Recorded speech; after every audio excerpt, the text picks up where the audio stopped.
Kumusta mga idol? Please subscribe, like, comment, and share. Salamat po. San Antonio Spurs versus Sacramento Kings.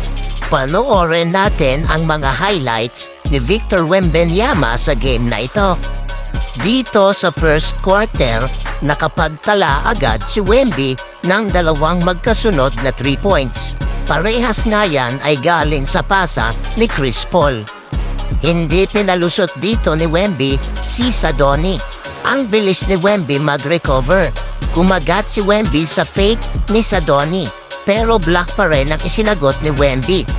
Turnover dito si Wemby. May ipasok pa ang 2 points ng Sacramento Kings. Wemby assist. Pasok naman ang 3-point shot. Maiipasok ulit ni Victor Wembanyama ang dalawang sunod na long 3-point shot. Ang isa nga dyan ay galing ulit sa pasa ni CP3. Nice assist ni Wemby kay Johnson. Luwag na luwag inside the paint. Habang wala si Wemby sa loob, pumupuntos naman sa ilalim ng basket si Sadoni. Nagbigay ng screen si Wemby kay Chris Paul. Pasok naman ang 3-point shot ni CP3. Sablay ang tira dito ni Cassell sa tres. Pero to the rescue si Wemby. Nakuha niya ang rebound, sabay one-hand slam.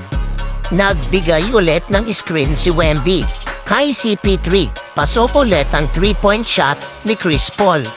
Ang haba ng kamay ni Wemby. Simpleng-simple ang layup sa harapan ni Sadoni. Fake and roll. Ang ganda ng play dito. Pasok ulit ang 2 points ni Victor Wembanyama. Hindi nakuha ang rebound dito ni Wemby, pero maiipasok pa rin niya ang 3-point shot galing kay Chris Paul. Block agad ang isinalubong ni Wemby dito sa fourth quarter. Masusundan pa yan ng magandang assist. Pasok naman ang corner 3 points. Again, fake and roll. Pasok naman ang pull-up 2 points ni Wemby sa mid-range. Chris Paul behind the back pass kay Wemby. Again, pasok ang 3-point shot ni Victor Wembanyama. Almost turnover na sana dito. Sablay ang hang-time layup ni Cassell. Pero to the rescue ulit si Victor Wembanyama.